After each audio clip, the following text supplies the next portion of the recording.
What is up, guys? Teddy Cornwell here. Welcome to the Underdog Talk, the world's most underrated podcast. And there's just something about the underdog. But you guys see him, and I know the muscles are hibernation right now because they're just waiting to explode onto the scene, explode onto the stage. I mean, the big fella, Andrew Kastor, or I guess as he goes by, Cast Iron, which it took me a while to fully understand the nickname, but I fucking love it now. But what is up, big fella? How you doing today, man?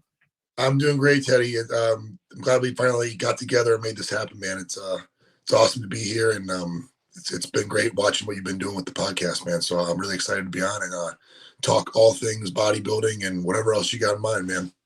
Hell yeah, and thank you for that, man. We've been trying to get you on for a while because we look at you as the future of the sport, man. Now, I really want to take it way back. Can you tell us about how you got into bodybuilding and you got started into the sport of bodybuilding, sir?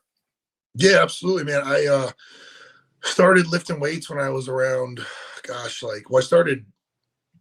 I knew that I wanted to get bigger and stronger when I was around 14 years old. And the main goal before that was just sports, was football. I did play baseball as well, but gosh, I joined the gym at 16, and that was pretty much it, man. I mean, the more time I spent in the gym, the more that kind of opened up a world of different possibilities for me. I was in control of everything in that room, and just the ability to be able to change my body and to be able to put my time into something and know that the more that I put into it, the more I'm going to get out of it was really, really encouraging for me at that age. And I kind of used weightlifting to differentiate myself from a lot of people. You know, it was something that I was passionate about. I picked it up quick. I progressed quickly, and no one else at my high school was really doing it. So that's what made me kind of want to pursue it even more. And when I was 17, a friend of mine got me a job at GNC. He showed me a muscular development magazine with Jay Cutler on it, and I went down the strip mall later that day, picked up the same magazine, read it cover to cover, and then just really got bit by the bug and started my pursuit of bodybuilding in hopes of competing one day.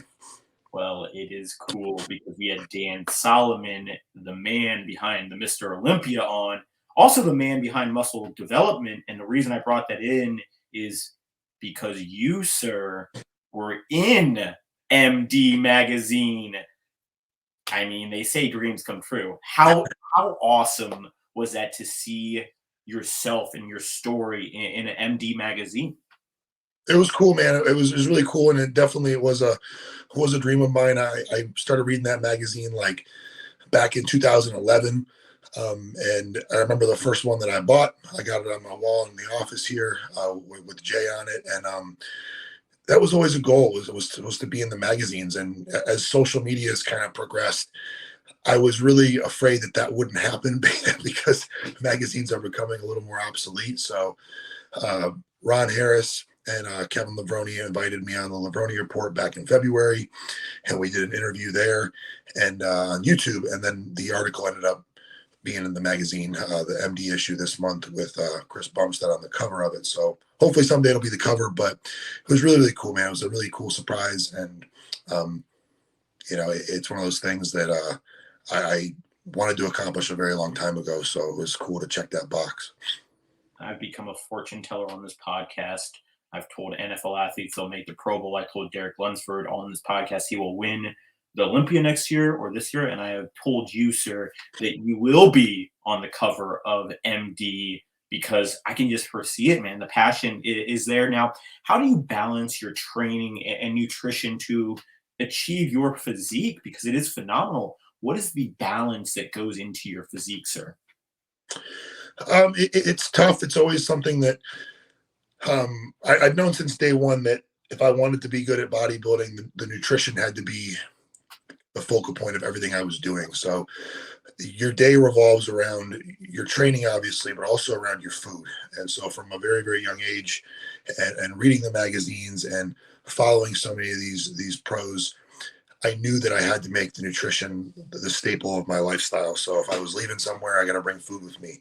If I'm going to work, I got to have a job where I can have, more than one lunch break. I got to be able to eat. If I'm dieting for a show, and there's a family function, I got to bring my food. So it's really about being proactive, having your food prepared, uh, and always assume that things are gonna go wrong. So if you're driving somewhere, assume there's going to be traffic. Bring an extra meal. If you're going to work, assume you're going to stay late. Bring an extra meal. And the training, that was always the fun part for me. That's probably what I'm most passionate about when it comes to bodybuilding is the training and being able to look at your body and isolate specific muscles and to add muscles in specific or develop muscles in specific areas. But I'm fortunate enough now where last year I started my own personal training and coaching business out of Exile Fitness. So um, the balance aspect of it all is, I work a lot. It's my business. I do put a lot of work in my business and my clients, but I'm able to create my own schedule in a way, make sure that I have the time to get my food in, to train when I need to, have training partners and all that good stuff. So the balance at this point, after a long time, is perfect. It took me a while. There were certain jobs that I had along the way that were very difficult. For example, I used to run health clubs. That was very difficult to do with bodybuilding because running, a 60,000 square foot gym with a pool, steam room, sauna, hot tub, there's fires you got to put out every single day. So now I'm fortunate that I'm able to balance both work, training, and my food. There you go, man. I mean, you're killing it there. Now, what are your future goals in bodybuilding, and how do you plan to continue, pushing yourself to achieve them? So right now the goal is to win the USA Championships in 12 weeks.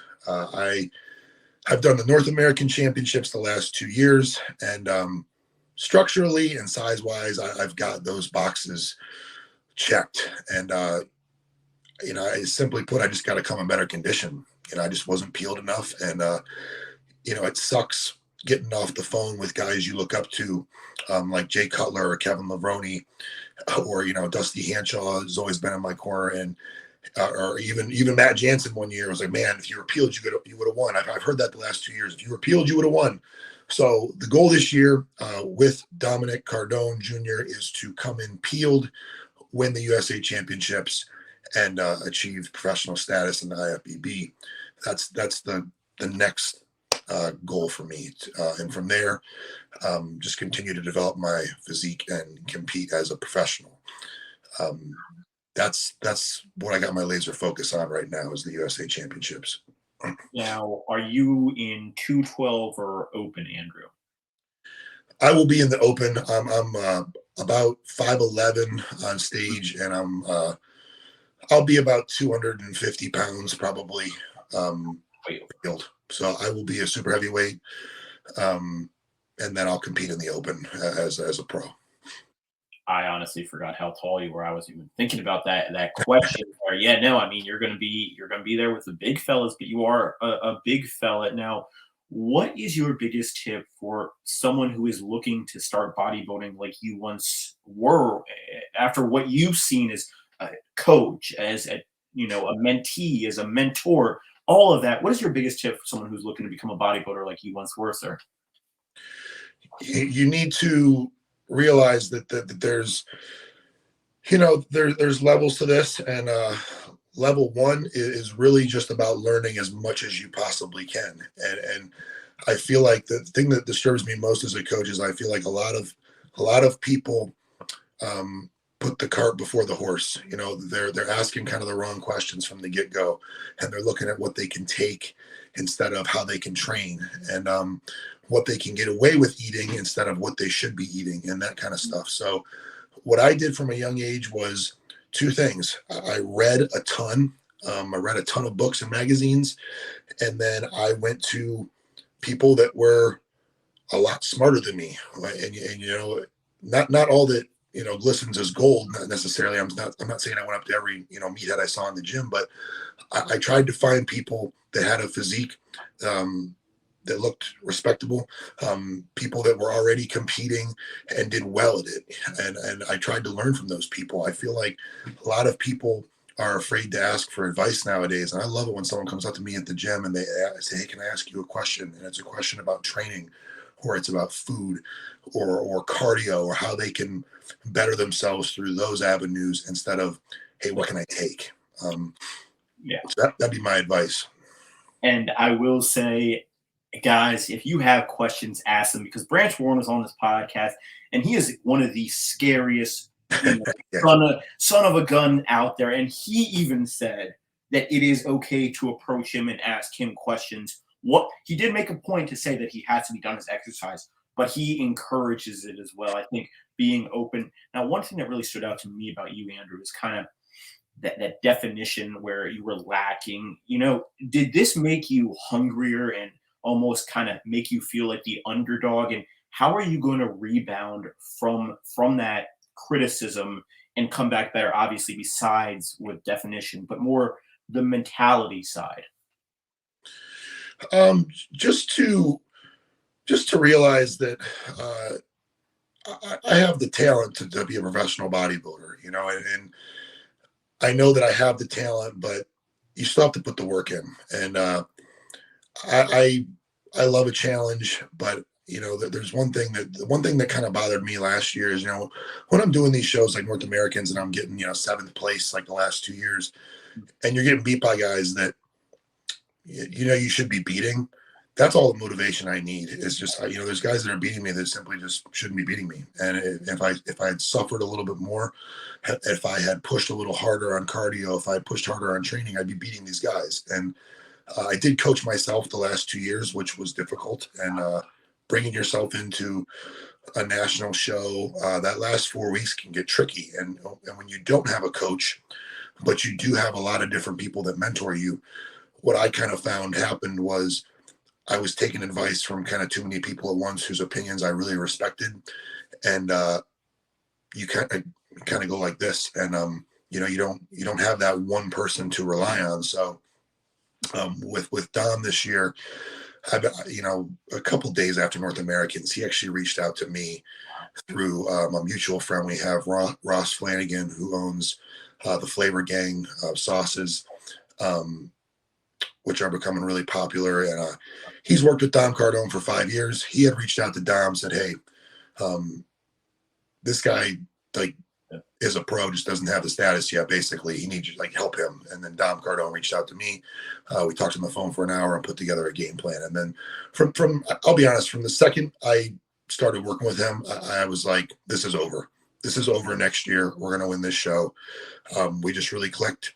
We met up in Vegas in December. And, ever since I kind of started with him, my mentality has gotten a lot stronger in the sense of let's just get this done, man. You know what I mean? I'm sick of making phone calls explaining to people why I lost. It's time to just get it done. Damn.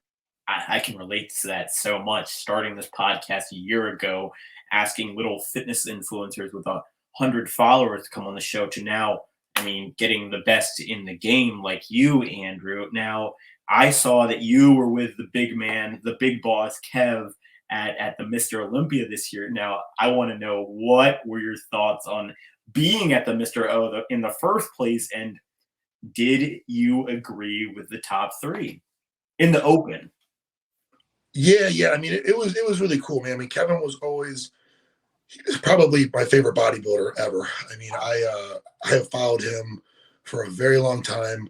I had, the pleasure of running into him a couple times over the years, once specifically at the Old Exile Fitness. And so Kevin, he's always known who I was, but I actually became pretty tight with his best friend, Scott Rayner, who used to train with him back in the 90s. And Scott and I became kind of tight. I have a lot of respect for the guys that competed in the 90s and just that old school mentality. And so that sponsorship kind of came from Scott Rayner. I got to give him credit, and just kind of saying, hey, there's this guy at Exile, and Kevin had remembered me from previously meeting me. But so shout out to Scott. And Kevin invited me and my girlfriend out to the Olympia to help him out for the weekend. He gave us tickets to the finals, which was pretty cool. That was my first paid, expo as a sponsored athlete, and then being given tickets to a show like the Mr. Olympia finals, in great seats. That was pretty cool. So thanks again to Kevin for that. But the top 3, Yeah, man, it was a great show. I mean, there's nothing like the Olympia, and to be honest, I kind of had Hottie winning after prejudging, and I wasn't surprised that he won. Um, I thought that he definitely earned it. I thought that he just God, he's been around, and he always is in shape. He did improve and get bigger. It was really cool to see Derek up there, and then of course Nick's very consistent as well. Nick's always, I mean, he's Mr. Consistency, I feel like, as well. So I did agree with the top three. I don't know if I'm allowed to say this yet, but Nick Walker has agreed to come on the Underdog Talk podcast. Nice. Expect that. I don't know if I'm. He. Either way, I think the top three was incredible. Did you also stay for 212 Classic Men's Physique? Yes, I saw. So I went to the Saturday show. So we saw the Mr. O finals, Classic finals, Bikini finals, and the Men's Physique finals. I don't believe I saw the 212 finals. I think that was earlier that day. Yes, it was. Yeah. Yeah. So obviously you've seen bodybuilding from a young age to now to about to be a pro. Where do you think the sport of bodybuilding is headed? And do you think, Andrew, it's headed in the right direction? Yes and no. I mean, I think that this year the Arnold was huge. I really like some of the guys that are coming up. I feel like for a little while there, I felt like we got a little stagnant, and nobody in particular. I don't know. I just kind of found myself watching, like, it's something kind of weird, if you're watching a lot of the old guys, not old guys, but older guys, like, I kind of asked myself, like, why am I not watching any of the current pros as much? Why am I still watching Jay and Phil and Evan Centopani and, some of these guys, like, and I feel like this past year, with Samson coming up, Andrew Jack coming up, those two were a lot of fun to watch. I mean, God, I'm a huge fan of Andrew Jack. I think he's insane. That dude's huge. There's a lot of new talent coming up, and I feel like I'm a big fan of classic shape with open size. So I like guys that have a classic shape, but they're still huge. And that's something I've always chased, was I want to be able to do the vacuum. I want my waist to be smaller than my quads, but I still want to be big. I still want to be, over 250 on stage. So I feel like a lot of those guys are bringing that. I mean, Nick Walker corrected everything that the judges picked on him for. Even he's not the most aesthetic guy, but his waist is way down. He's freaky. That Michael Krizo guy, he's freaky. He's coming up. So I do like where it's heading now. I feel like it got a little bit stagnant, but listen, I would hate to say that I hate where it's going when I'm trying to turn pro and compete as a pro. So otherwise I probably wouldn't do it. So I think it's heading in the right direction, and I can't wait to be a part of that.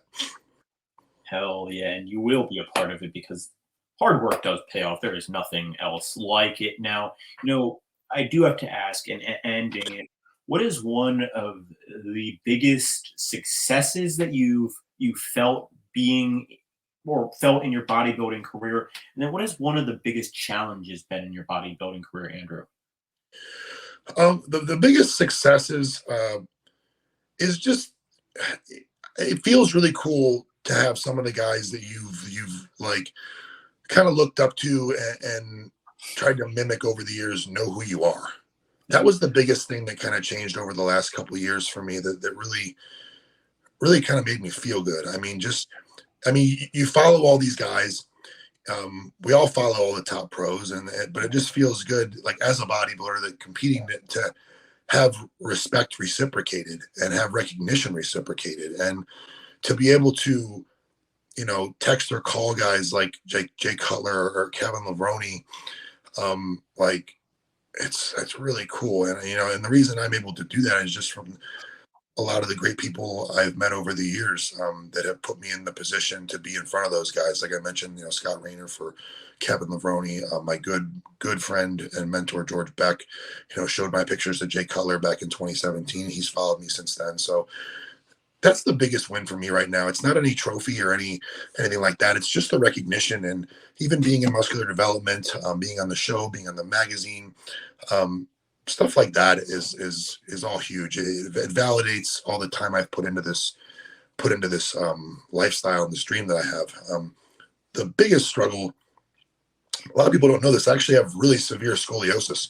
So I'm really crooked in the middle of my back, and it took me a long time to learn how to train my back and balance out my physique and get proportional. And it's hard to kind of tell now because I've put a lot of time in, but that's been the biggest struggle is not the support. I mean, I have great support from great people. I have great sponsors, a great gym, a great girlfriend. My parents are the best people in the whole world, but my damn spine is crooked. So that has been the biggest obstacle I've had to overcome, is learning how to train around scoliosis. And I mean, that is a big challenge. I don't think that's an underselling. I mean, that alone, especially in the sport of bodybuilding now, Andrew. I mean, it's been such a class act talking with you, man. I've been following you for a while, man. I love what you do. I saw you guest pose once, actually, and you bring the goods, man. You bring what I think a bodybuilder should be, both on and off stage. Now, before we get you out of here, sir, are you down for some classic underdog talk? Rapid fire questions. Absolutely, man. Hit me with it. Favorite cheat meal? Oh gosh, pizza. What kind of pizza? Cheesesteak pizza. Ooh. Go-to post-workout meal? Oh, I would say chicken and cream of rice. Chicken and cream of rice. Or egg whites and cream of rice, or egg white. Pretty much for carbs, white rice or cream of rice, or chicken or egg whites. One of those two. Oh wow, that's a deadly combo. I'll give you that. Bench press or deadlift? Oh gosh, I don't bench press anymore, and I hate deadlifts. But I mean, I used to bench press a lot, so bench press. I can imagine. Why don't you bench anymore? Actually, I'm interested. I mean, I used to do it a lot in my early 20s, and I was very strong. I could, rep 405 with pretty relative ease. And I just, as my back got bigger, like I said, with being my spine being curved, my left erector is a little bit higher than my right. So as I got bigger, I noticed that was a little uneven. So I kind of stopped deadlifting or stopped benching. I just didn't want to get injured. But deadlifts, I still do, believe it or not. I have a powerlifting coach, Justin Guy at Exile Fitness. He helps me out with deadlifts. And despite being crooked and having some, 3 bulging discs, I still do deadlifts every week. Well, that is impressive. The last two are the big ones. Talk like Rocky Balboa for the rest of your life, or have to box Rocky Balboa in his prime. I would talk like Rocky forever. Really? You know who had the best Rocky accent ever? The OG legend Rich Gaspari burst out the best Rocky accent. I was very surprised, but apparently Rich Gaspari was saying that he grew up with Sylvester Stallone or some crazy thing like that. So it makes sense. And I mean, he's what, like 70 years old? The dude's old. It makes sense now. I love you, Rich. I love you, Rich. Final question, Andrew. This is a big one. This is a decider. Pull-ups or chin-ups? Oh, pull-ups. Yes, that is the right answer. It took me a while to think. I haven't asked that question in a while. Pull-ups are the true test of strength. Chin-ups, you get that little bicep pump, okay. Yeah. Pull-ups, full body. That is how I know you, sir, are a badass. Just because of that answer, I know you now, man. We're vibing on that now. Before we get you out of here, the floor is yours. What is that code for Kevin Levroni's signature series? Because I will have to be using it. I need to stock up on it's called Shaboom. Yeah, Shaboom Pump. So we sell Kevin Levroni's signature series right out of Exile Performance Nutrition, out of Exile Fitness. You can use my code Cast Iron to grab those products there. Just Cast Iron's my code. I also have a code Cast Iron for Flavor Gang sauces. So any sauces or bowl of Gains flavored hot cereal that you buy from Flavor Gang, I have a code there. Shut Up and Suffer clothing, I have a Cast Iron code there. Yeah, so any of those. And are your coaching spots available, or is that something that's completely closed right now? Yeah, I'm always accepting new clients for online coaching. My in-person training is definitely booked. I'm very fortunate to have the roster that I do, and I feel like I'd be doing a disservice to my clients if I took on anybody else in person. But online, I can definitely take some more online clients and be more than happy to help anybody out with whatever goals they have, competing or not. Lifestyle clients are welcome as well. Well, first person to buy one of Kevin Levroni's signature series products, the Underdog Talk will match that. So it's buy one, get one free on Kevin Levroni signature series supplements if you use that code. Run it up, and we'll do the same thing. So send me a screenshot for Flavor Gang as well, because everyone's been talking about them. And honestly, it looks legit. It looks good. Are the macros like immaculate on it or something, Andrew? Like, what's so good about it? Yeah. I've been using those sauces for a few years. I've known Ross, and he's a IFBB pro himself, and he's a chef and a pro. He formulated them, and yeah, they're very, very low calorie. I don't know any coach that doesn't approve them. And you can get peeled on those. So, he's got a whole line of sauces, spices. Again, he's got a hot cereal line called a Bowl of Gains, which is very popular. But yeah, it's all amazing products, and they make dieting pretty easy, I gotta say. Well, check that out too. And again, first person to get one of Kevin Levroni's signature series products, send me a screenshot using that code, and we'll get you one as well. Andrew, it's been such a class act talking with you, man. I'm rooting for you. We're in your corner, man. And the Underdog family is now rooting for you as well. Kill it and show that hard work does pay off. Also show that my fortune telling skills are still accurate, because we've been pretty accurate on the readings. Guys, don't forget to like, comment, subscribe, follow Andrew. All his links will be in the bio. Until next time, guys, cast iron and the Underdog out. Appreciate it, Teddy.